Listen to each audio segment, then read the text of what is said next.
burns in you so strongly and unexpectedly, then, too soon, disappears. Jim's fame never reached the outside world, of course, from a place so lonely and far from anywhere. At one time, Patusan was famous for its pepper, and in the 17th century, Dutch and English traders travelled far through the jungle in their desperate search for this valuable plant. These heroic adventurers did not care about disease, hunger, or death. Some of them left their bones whitening in a distant land, so that companies at home could make fortunes selling pepper. For 100 years they sent back news of Patusan, describing its rivers and jungle, its natives and customs, and the great Sultan who controlled the fate of all who lived there. But now the pepper has all gone. Nobody writes or talks about Patusan any longer, and the present Sultan is a young boy whose uncles have stolen his fortune. It was Stein who told me all this. He was perfectly honest with me over the breakfast table that morning. It was an extremely dangerous place, where people could lose their lives at any time. This situation was mostly caused by Raja Alang, the worst of the young Sultan's uncles. He controlled the river and the land around it, and by robbing and murdering made the local Malays fear and obey him. They could not get away because they had nowhere to go and no way of escaping. Well, I told Jim about Stein's generous offer, but I also described what I knew of Patusan and the dangers involved.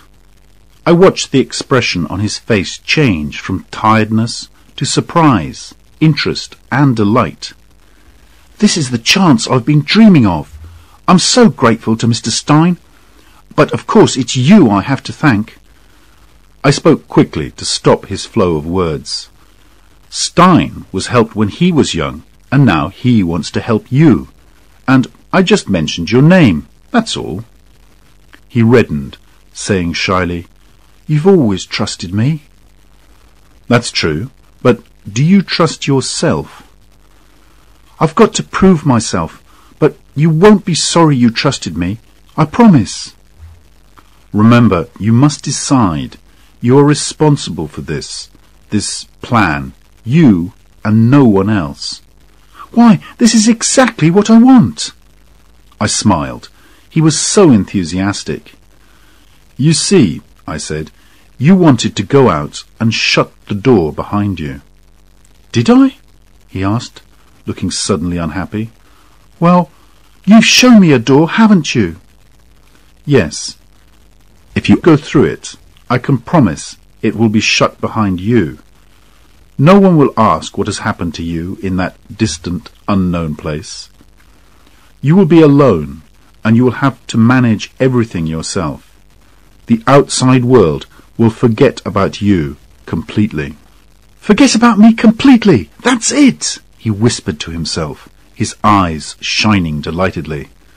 "Well, if you understand the conditions, you'd better find a horse and trap and drive to Mr. Stein's house as soon as possible." And before I had finished speaking, he had run out of the room.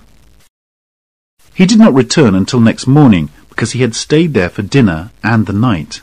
He could not stop talking. "What a wonderful man Mr. Stein is, and how well he speaks English.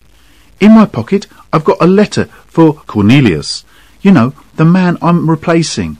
And look, here's a silver ring that Mr. Stein has given me. It was given to him by an old Malay friend of his called Doramin. He's one of the most important chiefs in Patusan. It seems that they fought side by side when Mr. Stein was there, having all those adventures. So, if I show Doramin this ring, he'll help me. I think Mr. Stein saved his life once. He's a brave man, isn't he? He's hoping things are all right in Patusan. He hasn't had any news for over a year, so he doesn't really know. And the river's closed, but I'm sure I'll be able to get in." He almost frightened me with his excited talk. After all, he wasn't a boy going on holiday, but a grown man making a dangerous journey into the unknown. He noticed my expression, and it seemed to calm him a bit. "You probably don't realise," he said, "how important the ring is to me. It means a friend, and it's a good thing to have a friend. Like you." He paused. "I'm going to stay there, you know." "If you live long enough, you'll want to come back." "Come back to what?" he asked absently. "Is it to be never, then?" I asked after a moment. "Never," he repeated dreamily, then suddenly jumped up. "My God, Mr. Stein's ship sails in 2 hours' time." I went back to my own ship, and Jim came to say goodbye to me there. I gave him a gun and 2 boxes of ammunition, in case he needed them. "The gun may help you to remain," I said, then corrected myself quickly. "May help you to get in, I mean." But Jim was not troubled by this. He thanked me warmly, shouted goodbye, and jumped into his own boat. As his boatman rowed away, I suddenly noticed he had left the ammunition behind, and I ordered my men to get a boat into the water at once. Jim was making his men row like madmen, and we could not catch him before he reached Stein's ship. In fact, our 2 boats arrived at the same moment. We both stepped onto the deck, where I gave him the ammunition boxes. The ship was ready to sail. Stein's captain, a half-caste, spoke to me. He did not think Jim had any chance of survival, and was only prepared to take his passenger to the mouth of the river. "Anybody who goes further into Patusan will certainly die," he said. "Between you and me, your friend is already a dead man." Then, while the captain shouted his orders and the sails rose around us, Jim and I stood alone together on deck, shook hands, and said our last hurried words to each other. I no longer felt annoyed with him, as I had sometimes done in the past. It was clear to me what miserable danger he was going into. I believe I called him dear boy, and he called me old man. For an unexpected short moment we were very close. "Don't worry," he said. "I promise to take care of myself. My God, nothing can touch me. What a wonderful opportunity!" As my boat pulled away from the ship, I saw him high up on deck, in the light of the dying sun, waving to me. I heard, "You shall hear of me!" Because the sun was in my eyes, I couldn't see him well. It was my fate never to see him clearly. But I must say he looked very unlike a dead man to me. 6. Marlowe visits Jim.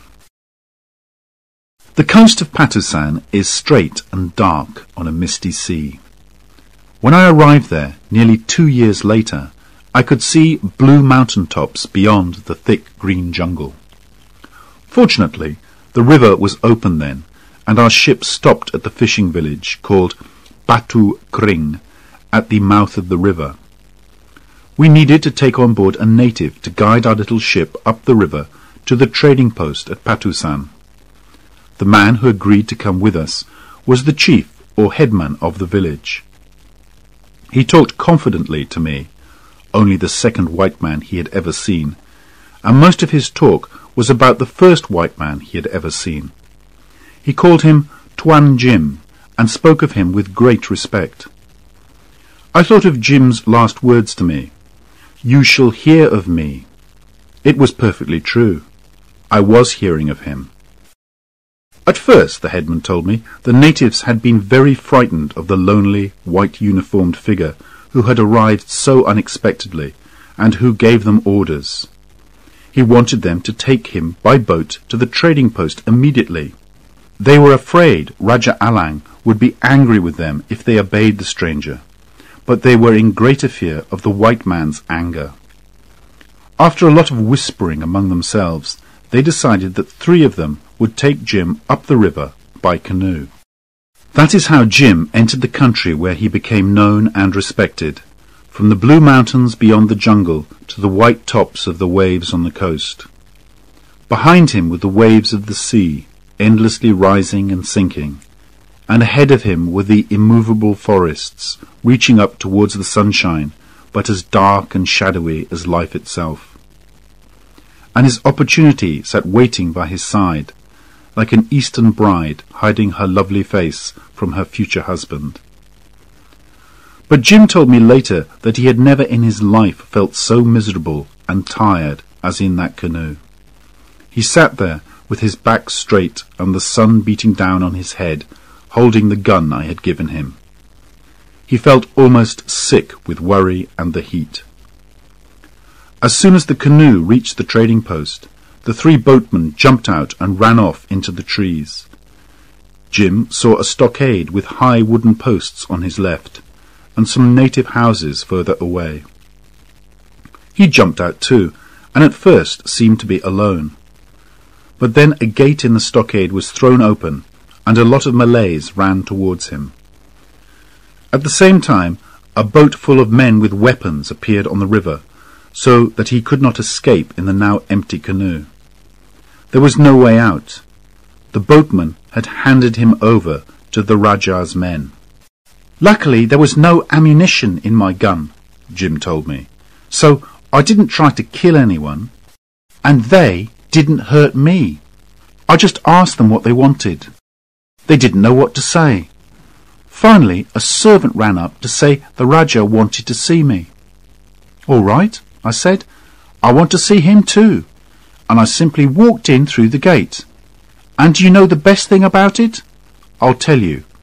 It was lucky for them that they didn't kill me. He was speaking to me in front of his house on that first evening of my visit, after we had watched the moon move away over the hills, like a soul rising from a dead body. Moonlight is confusing and mysterious. It makes real things look shadowy, and shadows look real. But Jim, by my side, seemed very strong. Not even moonlight could make him look shadowy to me.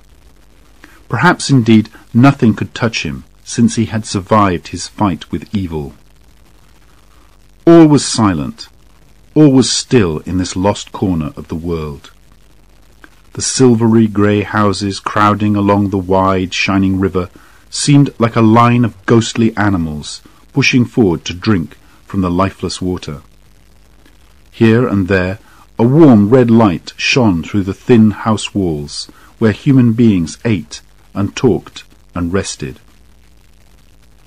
You know, Jim said to me, I often watch those little lights go out one by one. I love seeing people go to sleep under my eyes, safe and happy, with no fears for tomorrow. Peaceful here, isn't it? Ask any man, woman or child here if they trust me. He paused and spoke with deep meaning. Well, now I know I'm all right anyway. So you found that out at last, I replied. I was always sure you were. Were you? He touched my arm lightly. Well then, you were right. My God, just think what it means to me. How could I ever leave here? And after what you tell me of Mr. Stein's offer? Leaving? It will be harder than dying. No, don't laugh, but I must feel, every day, every time I open my eyes, that I am trusted. That nobody can say, you know, leave? Where would I go? Why? For what? I had told him, indeed, it was the main reason for my visit, that Stein wanted to hand over the whole trading post, with everything it contained, to Jim. At first, Jim had refused to accept this generous offer, but I had made him realize that he had earned it. Stein is only giving you what you have made for yourself, I had told him. And Jim had to give in, because all his successes, the trust, the fame, the love, all these things, which had given him control over his life and fate, had also made him a prisoner. He looked with an owner's eye at the land and its people, but it was they who owned him, to the last breath in his body. The trust and respect of these people was something to be proud of. I, too, was proud for him. It was certainly wonderful.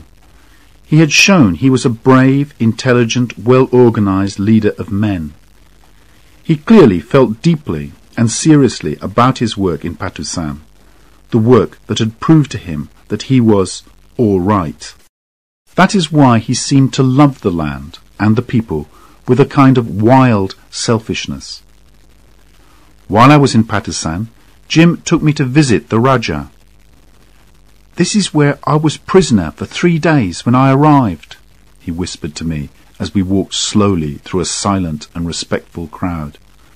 "Dirty place, isn't it? And they only gave me a small plate of rice and a bit of fried fish to eat.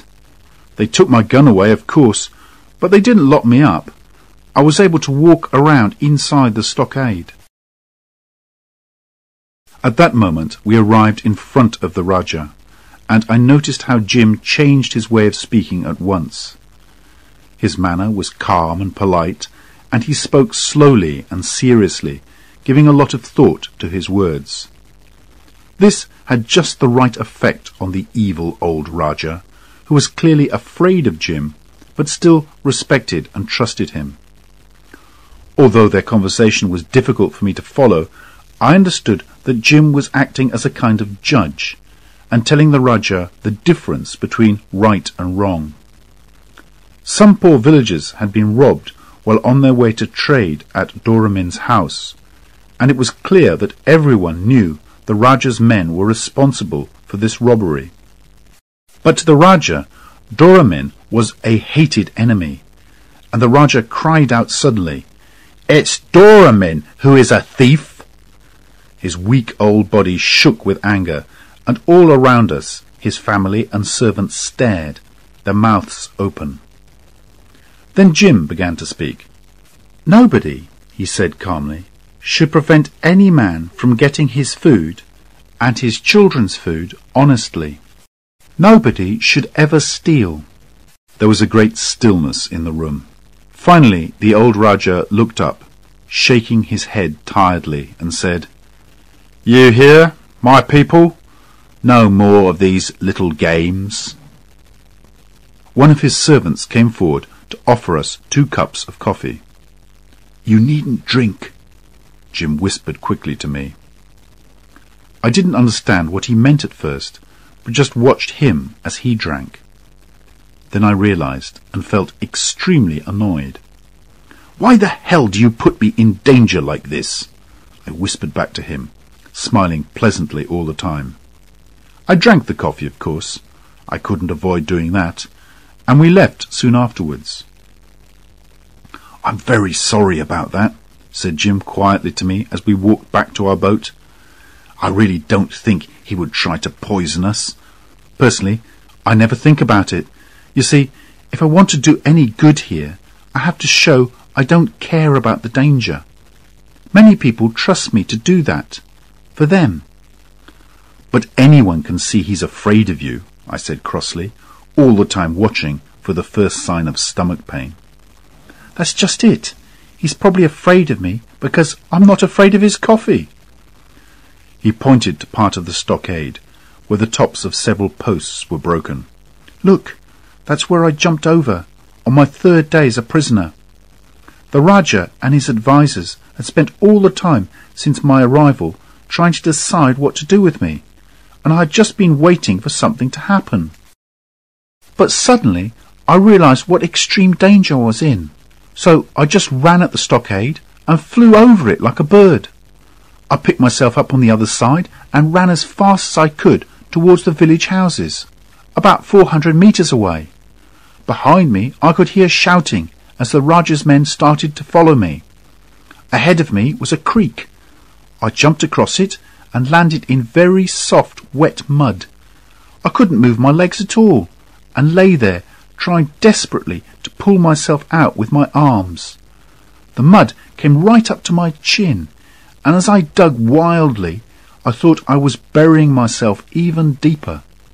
I was becoming exhausted, but I made one last great attempt, and at last felt myself creeping weakly out of the mud on the other side of the creek. Think of me, muddy and alone in that terrible place, with no friends or anyone to help me. I ran through the village. Women and children ran screaming from me. Men stood still, staring at me in horror. I don't suppose I looked at all like a human being. Finally, I turned a corner and fell into the arms of several surprised-looking men. I just had breath to cry, "Doramin!" They carried me to Doramin's house, which was inside its own stockade, and put me down in front of a large, important-looking man sitting in a chair. Somewhere in my muddy clothes I managed to find Stein's silver ring. Everyone was shouting excitedly and running here and there. I could hear shots in the distance from the Rajah's men, but here I was safe. Doramin's people were closing the heavy gates of the stockade and giving me water to drink. Doramin's wife took care of me. She was very kind to me. About 60 families in Patusan considered Doramin their chief. His men frequently had fights with the Rajah's people, mostly about trading. The problem was that the Rajah thought he alone should trade in Patusan. He became wild with anger when he discovered anyone else buying or selling. He was a cruel, evil and cowardly man who had made a habit of robbing and killing Doramin's people, until Jim came. There was a third leader in Patusan, an Arab half-caste called Sheriff Ali, who had persuaded some of the natives to join him. They lived high up on the top of one of the two mountains, and from there often came down at night to steal food and animals, kill people and burn buildings. Parts of the countryside were blackened and empty, and the local people were suffering badly. In this confused situation, none of the three leaders trusted or respected each other, and until Jim's arrival there seemed no way of bringing peace to the country. If you once saw Doramin, you would never forget him. He was much larger than most Malays, with a heavy body dressed in richly coloured clothes, and a big, flat, round head with proud, staring eyes. No one ever heard him raise his voice. He never moved without help. When he walked, two strong young men dressed in white held his elbows. In the afternoons, he sat silently by his wife's side, looking out, through an opening in the stockade, at the dark green jungle, the distant purple mountains, and the silver, shining river. This old couple had a son called Dain Waris, a polite, handsome young man of 24 or 5. They loved him deeply, although they never showed it. I liked him as soon as I met him. I realized he was both brave and intelligent, and I believe he trusted and even understood Jim. Dain Waris is the best friend I've ever had, except for you, Jim told me proudly. We fought together, you know, against Sheriff Ali. You see, when I arrived, the Rajah, Doramin, and Sheriff Ali were all afraid of each other. I soon realized what I had to do, but I needed Dain Waris's help. He was the first to believe in me, and he persuaded his father to agree to my plan. Jim's plan. I heard the whole story of it from him during my visit. He had decided that it was necessary to defeat Sheriff Ali and planned to attack his mountain home. Doramin owned several heavy old guns used in the past for fighting jungle wars. One dark night, Jim arranged for teams of men using ropes to pull these guns right up to the top of one of the mountains. It was difficult, hot work, and all the time Jim and the men were lifting and pulling, old Doramin sat watching silently in his chair. The Malays already believed that Jim was doing the impossible. How could those guns, too heavy for one man to lift, reach the mountain top? This was the beginning of their great respect for Jim. From there, Doramin's men had an excellent view of the other mountain top, where Sheriff Ali and his followers were asleep. As soon as the sun rose, the first shots were fired on Jim's order and the battle began. Jim, with Dane Warris by his side, led a group up the second hill towards Sheriff Ali's stockade. He knew he had to win this fight. Doramin's people were depending on him. He and Dane Warris were the first to break into the Arab stockade. Close behind them came Tam Itam, Jim's personal servant and a fearless fighter. He was a Malay from the north, a stranger to Patusan, who for a time had been a prisoner of the Raja. When he escaped, he came to Jim, and ever since had followed him everywhere, like a shadow. The battle was violent but short. The stockade was burnt down, and Sheriff Ali and his men were defeated. Some were dead, but most of them were chased away into the jungle. When this wonderful news reached the village, people were delighted. They ran in and out of their houses, shouting, singing, and laughing excitedly. Of course, Jim was delighted too. He had succeeded in doing what he had promised, and now he could believe in himself again. I can't tell you how completely lonely he appeared to me, but somehow his loneliness added to his greatness. He seemed to be one of those men who can only be measured by their greatness of their fame, and his fame, remember, was the greatest thing for many a day's journey around, even beyond the jungle. His word was the one truth of every passing day, and reports of his fame travelled far and wide, heard on the lips of whispering men, full of wonder and mystery. No one ever saw Sheriff Ali again, and when some of his men crept back from the jungle later, it was Jim, advised by Dane Warris, who chose a headman from among them. The Raja was afraid that Jim would attack him too. He could lose his land, his money, his women, his servants, and therefore he behaved very carefully. So Jim found himself in complete control of one of the most dangerous corners of the world. Old Doramin, however, had a secret wish. He wanted to see his son take the Raja's place one day, and just before I left, he spoke to me about it. "Of course, Tuan Jim knows best," he said, "but if I could only have a promise. I worry about the future of our country. You see, the land is always here, but white men come and go. One day, this white man too will—" "No, no," I replied quickly, without thinking. "He won't go." Doramin looked into my face. "That is good news indeed," he answered calmly. "But why do you say that?"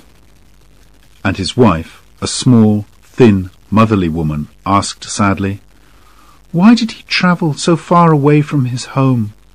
Has he no family, no old mother who will always remember his face?" I could not answer. Strangely enough, that evening, my last in Patusan, I was asked the same question again. 7. Jim in love and in danger. This brings me to the story of his love. Remember the unspeakably awful Cornelius? I saw him and spoke to him myself, as he crept around Patusan with evil in his heart and lying promises on his lips. How his poor wife had come to marry him is a mystery to me. I do not know, either, what had happened to her daughter's father, who was not Cornelius. The fact remains that she already had her daughter when she married the Portuguese. Bitterly disappointed with his life, he seemed to hate the woman and her child, and behaved very badly to both of them. The two women lived very lonely lives at the trading post, with no other friends or companions. When the older woman died, a short time before Jim's arrival, the daughter was lonelier than ever. Jim decided to leave Doramin's place after only a few days there, and move into the house at the trading post where Cornelius and the girl lived. Although Doramin warned him this would be dangerous, Jim felt it was his duty to take care of Stein's business. At first Cornelius pretended to be delighted that Jim was staying with him, but he soon showed his real character. Jim realized that Cornelius had been stealing from Stein at every opportunity. There seemed to be almost nothing left of the business, and some of the papers were missing. "It was miserable there," Jim told me. "Cornelius was too mean to give me any regular meals. And then I heard the Rajah was planning to murder me. Pleasant, wasn't it?" He added that he didn't know what had made him stay there for 6 weeks, but of course we can guess. He was very sorry for the motherless girl. It appears Cornelius frequently shouted at her, although he was too cowardly to hit her. "Call me father, and with respect too," he used to scream into her face. "Your mother was an evil woman, and you're evil as well." The girl usually put her hands over her ears and ran away, while Cornelius chased her, shouting wildly and often throwing dirt at her. But sometimes she used to listen in silence, staring scornfully at him and replying with a poisonous word or two. Jim told me he could not leave the house while the poor girl was so unhappy. His conscience would not let him. But every day he received another message that there were plans to drown, shoot, or poison him, and he realized he was in great danger. He no longer slept well at night. He noticed that Cornelius was acting very strangely, giving hesitating answers to Jim's questions, creeping secretly round the house in the dark, and having mysterious meetings with people at night. One night, however, Jim was woken by the girl. She was holding a burning torch high above his head and was whispering, "Get up! Get up!" He jumped to his feet, and she put his gun into his hand. "Can you fight 4 men?" she asked. He answered politely, "Certainly, whatever you want," and followed her outside. On the veranda he noticed that Cornelius's bed was empty. The girl led him away from the house towards the trading post buildings. She turned and whispered to Jim, "They were going to attack you while you slept." Jim felt miserably disappointed. He did not want to hear any more about these attempts to kill him. He had only come outside with her because he thought she wanted his help. But they walked on together. It was a beautiful night, quite cool, with a soft wind blowing from the river. Remember, my friends, this is a love story I'm telling you now. The girl stopped outside one of the buildings and held her torch up high like a flag. "They're in there, waiting for the sign," she whispered. "But you have been sleeping so restlessly. I watch you every night." "You've been watching me?" Jim felt first surprised, then delighted. But at that moment a movement caught his eye, and he saw a dark figure move quickly past. "Cornelius!" he called in a strong voice. There was a deep silence. "Run! Go to Doramin," the girl said excitedly. "For the moment you are safe. They know you are awake. They know you are big, strong, fearless. But what about tomorrow? Or any other night? How can I always be watching?" Jim was terribly touched by the feeling in her voice. He realized that the only escape from his loneliness was in her. If he went away from her, he told me, it would be the end of everything. So the only thing to do was to enter the building and find his murderers. He moved forward, and the girl, understanding his plan, ran round to the side of the building and put her torch through the open window so that he had enough light to see. Jim threw open the door and went in. From a dark corner a man ran towards him holding a knife. Jim shot him in the head and killed him. 3 more men came forward, holding out their empty hands to show they had no weapons. "Walk outside," Jim ordered. At the door he was joined by the girl, still holding the torch. Her black hair fell to her waist, and her white dress touched the ground as she walked. The 3 men walked in front, followed by Jim and the girl, until they reached the river. "Jump!" shouted Jim, and the men jumped. Jim watched them swim into the distance. He turned to the girl. His heart seemed suddenly to grow too big for his chest, and he was unable to speak. They looked at each other for a long time. Then she threw the burning torch far into the river. The calm, soft starlight came down on them. It was one of those nights that seem made for love. I don't suppose he could express himself very well, but there are moments when our souls need silence more than words. I met the girl, of course, on my visit. She had a child's sensitive face and moved quickly and lightly, like a little bird. Her skin was smooth, and her hair a deep blue-black flowing thickly onto her lovely shoulders. She spoke and understood quite a lot of English, and used to listen carefully to our conversations, keeping her big, clear eyes fastened on our lips. Her love for Jim surrounded him completely. I felt I could almost touch it.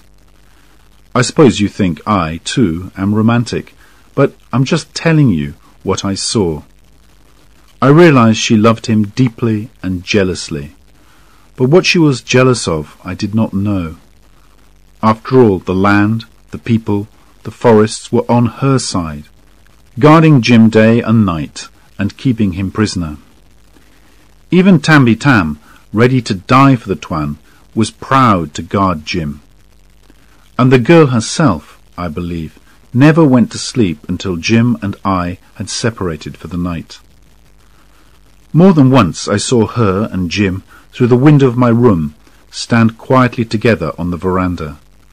Two figures very close, his arm around her waist, her head on his shoulder. He called her Jewel.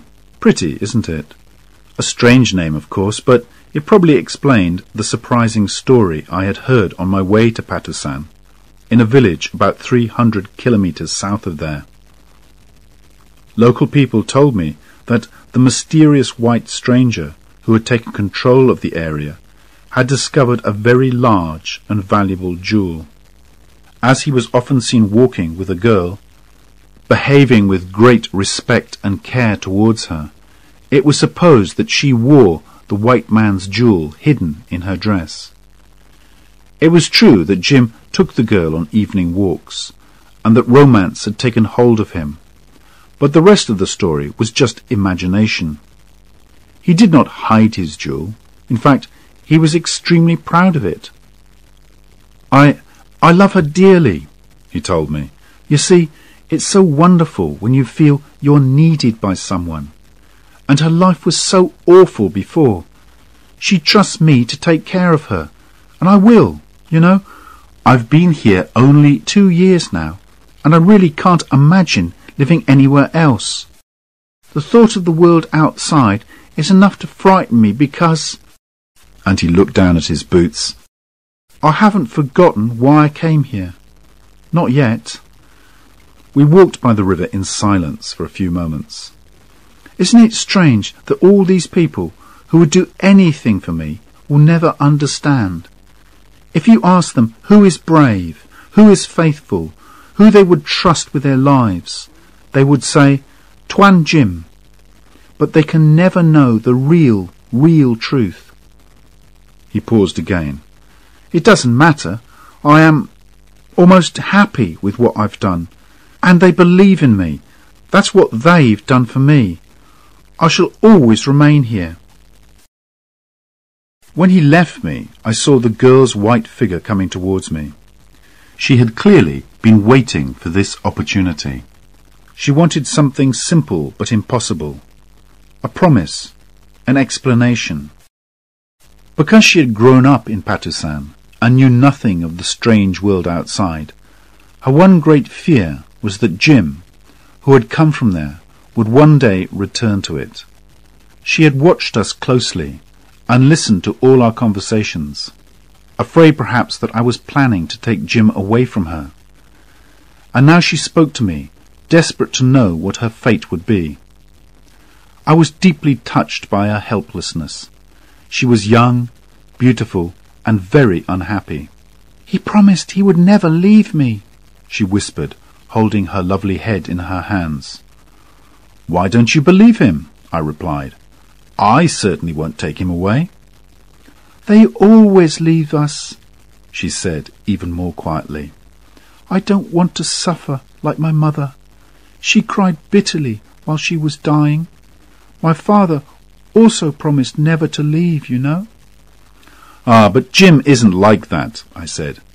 She was silent. It seemed strange to me. "What has he been telling you?" "I don't know," she cried miserably. "He says there's something he can never forget." "What is it? Tell me. You both remember something. Is it alive? Is it dead? I hate it. Will it come for him? Will he see it in his sleep, perhaps, when he cannot see me, and then leave me? Will it be a sign? A call?" I was deeply moved by her pain. I wanted very much to bring calm to her soul and to say, "Have no fear." But how do you kill fear? Can you shoot a ghost through the heart? Can you cut off its head? I spoke with a heavy heart, with a kind of anger. There is nothing in that unknown world outside, no face, no voice, no one alive or dead who can take Jim away from you. "He told me that," she answered softly. "But why did you come? You make me afraid. Do you want him?" "I shall never come again," I said bitterly, "and I don't want him. No one wants him. This world you don't know is too big to miss him.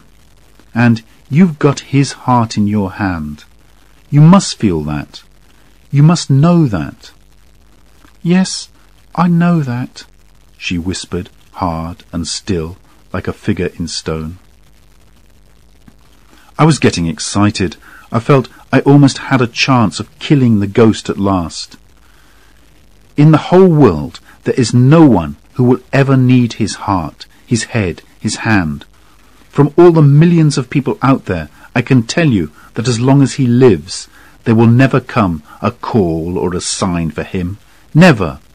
Why are you afraid? You know he's strong, faithful and brave. He is more than that. He has greatness.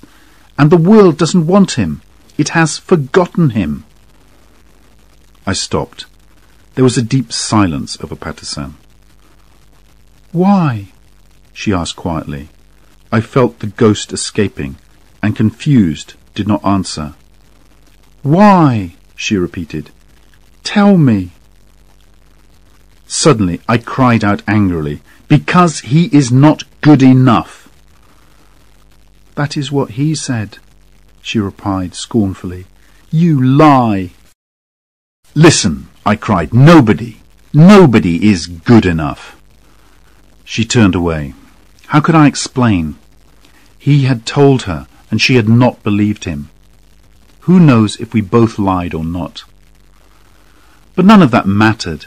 You see, I had decided that Jim, who was the only one I really cared about, had at last taken control of his fate. He had told me he was almost happy with what he had done. Not many of us can say that. Can any of you here? No, I thought not. So it did not matter who trusted him, who loved him, who hated him. The next morning Jim came with me on the first part of my journey out of Patusan. As our canoe moved fast down the river, the trading post and the houses disappeared behind us. "That man Cornelius hates you," I said, remembering a recent conversation with the Portuguese. "He thinks you've stolen everything from him. He could be dangerous." "My dear Marlowe, I feel that if I go straight, nothing can touch me.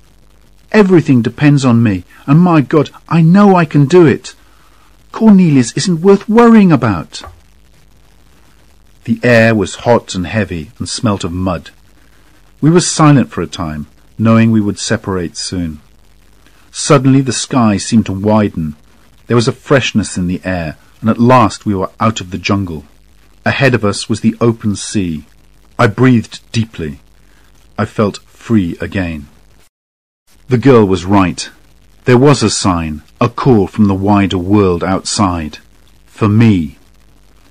"This is wonderful!" I cried, then looked at the unfortunate man beside me. He sat with his head bent low on his chest and did not look up, perhaps afraid to see what his romantic conscience had written on the clear sky. I remember the smallest details of that afternoon.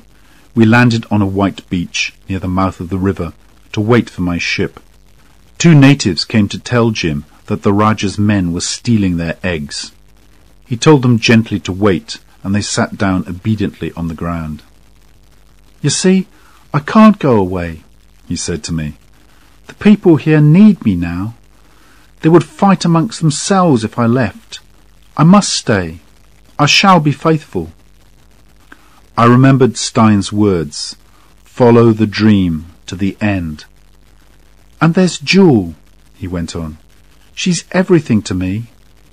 When shall you and I meet again, I wonder?" "Never, unless you come out," I replied. He didn't seem very surprised. He was quiet for a while. "Goodbye, then," he said after a pause. "Perhaps it's best this way." We shook hands, and I walked to the ship's boat, which by now was waiting for me in shallow water. "Will you go home again soon?" asked Jim, just as I was getting in. "In a year or so, if I'm alive then," I said. The boat started moving away from the beach. Jim, at the water's edge, spoke louder. "Tell them—" he began. I ordered the boatman to stop rowing and waited. "Tell who?" "No, nothing," he said, and waved us away. I did not look at the beach again until I had climbed on board the ship. By that time the sun had gone down and the coast looked very black, but I could still see Jim on the beach. The 2 natives were standing close to him, no doubt telling the White Lord about their miserable, difficult lives, and he was listening patiently. They soon disappeared in the growing darkness, but Jim remained, white from head to foot. He had the sea at his feet, and the opportunity by his side, still hidden from him. What do you think, my friends? Was it still hidden?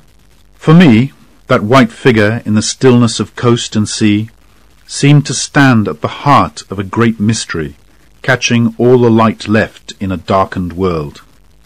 And then, suddenly, I lost him.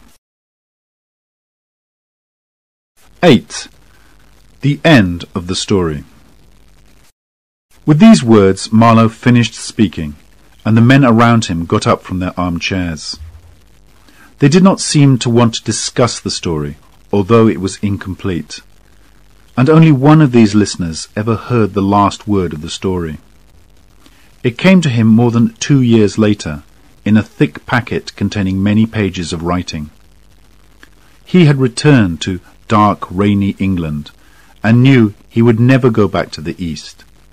But the packet made him think of distant seas under a bright, hot sun, and faces and voices from the past. He opened Marlowe's letter to him and began to read. "I don't suppose you've forgotten Jim. You alone have shown interest in him, although you did not agree that he was in control of his fate. Well, you must judge for yourself now. Here is Jim's last message to the world, a greyish piece of paper, on which he wrote simply, 'An awful thing has happened,' and then, 'I must now at once.' Nothing more. I imagine he could not describe the true horror of what he saw. I can understand that. I also send you an old letter, which was found carefully put away in his desk. It is from his father, and Jim probably received it a few days before joining the Patna. The good old vicar writes 4 pages of fatherly advice and family news.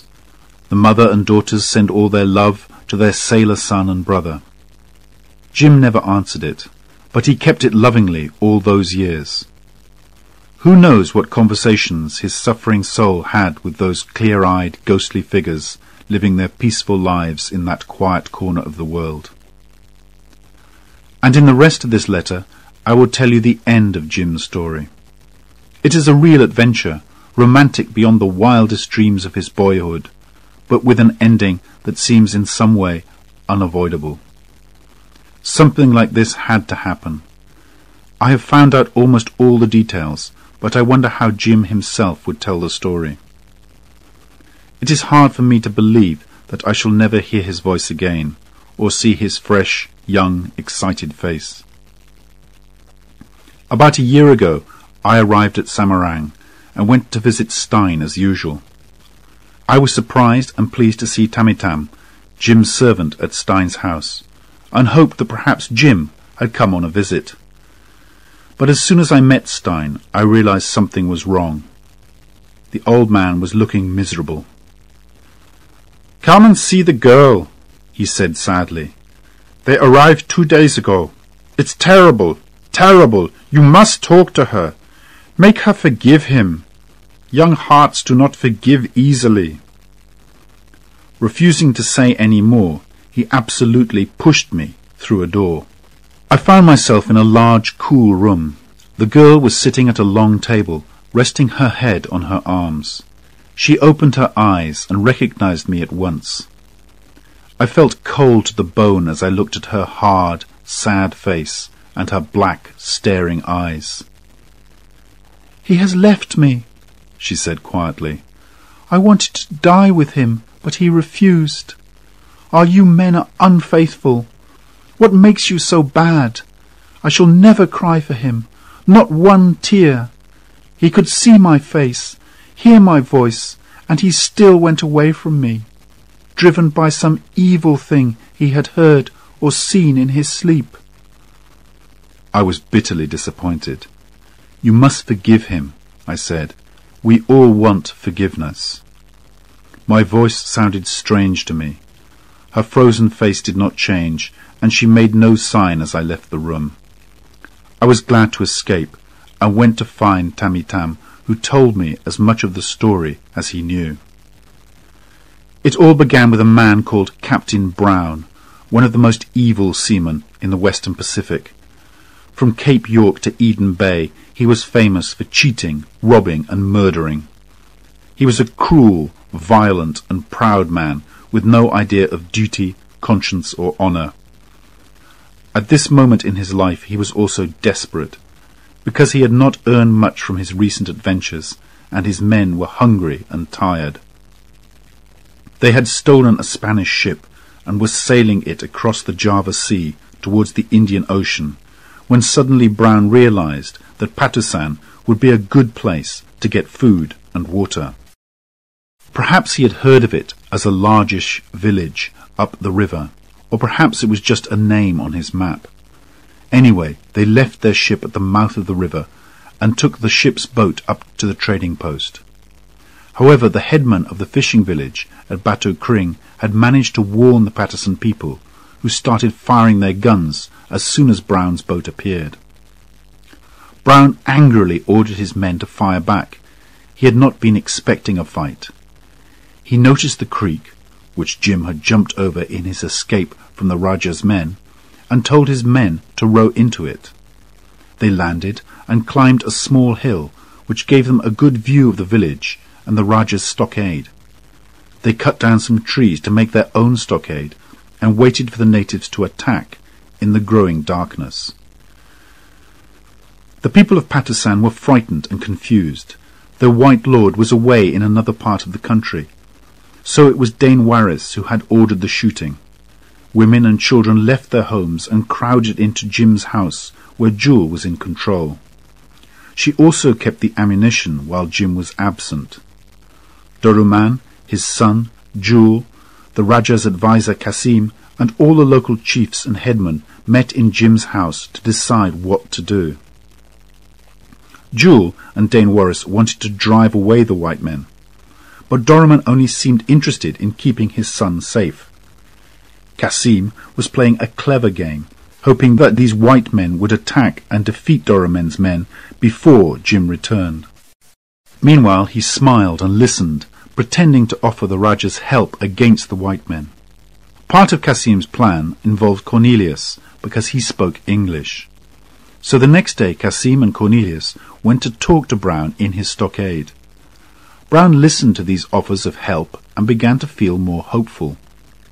He had come to Patusan just to steal food, but perhaps here was an opportunity for him. Perhaps he could take control of Patusan and make himself a rich man. He would work with this white man they called Tuan Jim for a while anyway, until it became necessary to kill him. This indeed was Cornelius's advice. "You must kill him as soon as you can," he said repeatedly. "Then you can have everything." While this was happening, Dane Warris's canoes went silently down to an island at the mouth of the river. This was on Doramin's orders in order to cut off Brown's escape route back to his ship, but also, I suspect, to keep his son out of harm's way. Cassim sent food to Brown and his men, but did not tell them about the canoes. Later that day, Brown saw from his stockade one of the villagers walking out of a house. He gave an order to one of his men, who fired a single shot. The native fell to the ground, dead. "That's right," cried Brown delightedly. "Put the fear of sudden death in them." Darkness fell, and soon one of the white men decided to go back to the boat to get his pipe. When he reached the creek, there was a bang, and he cried out in pain. "I've been hit!" Brown and the others listened to him dying slowly in the mud for several hours. They knew they could not help him. At last it was morning, and Brown saw a group of Malays coming towards the creek, with a tall white man in the middle of them. Jim had returned to Patusan during the night, to the great happiness of the villagers, and was coming to talk to Brown. "He'll come and order you to leave his people alone," Cornelius had told Brown.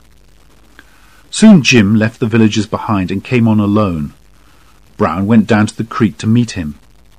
He knew at once that he and Jim would never understand each other. Jim's clean white clothes, his honest eyes and confident look made Brown hate him immediately. They spoke to each other, two men completely opposite in character, separated only by a muddy creek. Most of the time Jim listened, while Brown talked, choosing his words carefully. He knew nothing of Jim's past, but he was extremely clever at finding the weakest place in a man's soul, and by an evil chance he found his way to Jim's.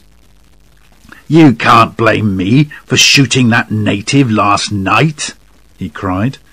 "If you have to save your own life in the dark, you don't care how many other people die, do you? I know I've done wrong in the past, but what about you? Why did you come and bury yourself here? You're no better than I am. Don't be a coward. There are 200 of you to every one of us. Either come and fight us, or let us go." Jim's face was like thunder. Finally, after a long silence, he replied, "Well, if you promise to leave the coast, we will let you go, and not fire on you unless you fire first." He turned away. The conversation was at an end, and Jim went back to the village to speak to Doramin and the headman. Some of them were doubtful about allowing the white men to leave. "They are cruel, evil robbers who have killed one of us," they cried. "We should kill them." But Jim said gently, "They have done evil things, certainly, but fortune has not been kind to them. Men can act badly sometimes, and still not be completely evil. It is best to let them go on with their lives." He paused, then went on, "Have I ever given you bad advice? Trust me, I'm ready to answer with my life for any harm that comes to you if the white men are allowed to go." All the headmen gave their opinion. Most of them simply said, "We believe Tuan Jim. We will do what he advises." And so it was agreed. Brown and his men were allowed to leave the hill, get into their boat, and row out of the creek into the river. That evening Jim sent Tam Itam down the river with a message for Dane Warris. "Tell him that his men must not fire at the whites when they leave. That is the agreement here." "It is an important message," said Tammy Tam. "Give me a sign for Dain Waris, so that he knows these words come from you." Ever since Jim came to Patusan, he had worn Stein's silver ring. Everyone knew the ring, as it had been Doramin's present to Stein long ago. Jim now took it off his finger and gave it to Tammy Tam as a sign for Dain Waris. The next morning, Jim stood outside the Rajah's stockade, watching Brown and his men leave Patusan in a thick grey mist. But on board Brown's boat was the evil Cornelius, hiding under a sail. He was disappointed that Brown had not killed Jim, and he had decided to take his revenge in a different way. He had promised to show Brown another creek, which led to the small island further down the river, where Doramin's son and his men were waiting with their canoes. It was easy for Brown, who saw the chance to take revenge for his own misfortunes. Dain Waris and his men, with Tammy Tam, were watching the bigger creek, and did not expect anyone to attack from the narrow creek behind them. When Brown's men fired their guns, several natives fell, including Dain Waris, who was shot through the head. The others ran away, screaming with fear. The white robbers were never seen again in Patusan, but it was known that their ship sank in the Indian Ocean a month later. Cornelius also died, because Tammy Tam saw him on the island and realized what he had done. The narrow creek was impossible to find without help from someone who knew it. Cornelius tried to escape, but Tammy Tam killed him with his knife. This done, Tammy Tam hurried back to his canoe to take news of the disaster to his lord. At first Jim was angry. He wanted to chase the robbers and began to give orders about collecting men and boats. But Tammy Tam hesitated. "Forgive me, Tuan," he said, ashamed, "but it is not safe for me, your servant, to go among the people." Then Jim understood the awful truth. He had run away from one world, and now his new world, the one he had made with his own hands, was falling around him. He sat silently like a stone figure, while Tammy Tam talked of fighting, and the girl talked of danger. Who can tell what thoughts passed through his head? I think it was then that he tried to write to somebody, and could not finish the message. Loneliness was closing on him. People had trusted him with their lives, but they would never be able to understand him. Meanwhile, in the village there was great sadness and anger as the body of the chief's son was brought home by canoe. Doramin looked at his dead son, and slowly, very slowly, took Jim's silver ring off the cold, stiff hand. The crowd cried out in horror when they saw that well-known ring. And Doramin suddenly let out a great violent shout, deep from the chest, like a wounded animal, a cry of pain and anger. Then there was silence. At about this time Jim left his house and started walking towards the river. "Time to finish this," he said. The girl followed him, calling out, "Won't you fight?" "There is nothing to fight for," he replied. "Won't you escape?" she cried again. "There is no escape," he said. "So you are leaving? Don't you remember you promised you would never leave me?" "Enough, poor girl," he answered. "If I stayed, I would not be worth having." She ran to him and, crying bitterly, held him in her arms. "I shall hold you like this. You are mine." Jim pulled himself away, looked into her face for a long moment, then ran to the water's edge. He jumped into a canoe with Tammy Tam, and as they moved away, the girl screamed, "You are unfaithful!" "Forgive me," he cried. "Never!" she called back. "Never!" When Jim arrived at Doramin's stockade, the crowd of crying, confused people separated, respectfully and fearfully, to allow him to enter. He walked slowly through them, right up to the old chief, who was sitting in his usual chair, with a gun on his knees. Doramin's wife was bending miserably over her son's body, which was covered with the sheet. Jim lifted the sheet to look at his dead friend, then dropped it without a word. He waited for a moment. then said gently, "I am responsible. I come in sadness, with no weapon. I am ready." The heavy old man was helped up from his chair, and the silver ring, which Jim had worn so proudly, fell to the floor. With an expression of mad pain and anger on his face, Doramin stared at Jim standing stiffly in front of him. Then, looking him straight in the eyes, he lifted his gun and shot his son's friend through the chest. Jim looked proudly and bravely round at all the staring faces. Then, with a hand over his lips, he fell forward, dead. And that's the end. He disappears under a cloud, mysterious, forgotten, and much too romantic. Perhaps in that last short moment he saw the face of his opportunity, waiting for him like an Eastern bride. He left the arms of a living woman who loved him to marry the shadowy ghost of imagined honour and duty. Is he completely happy now? I wonder. We ought to know. He is one of us. Was I so very wrong after all to believe in him? Who knows? He is gone, and the poor girl is living a soundless, frozen life in Stein's house. Stein looks much older now, and is feeling his age.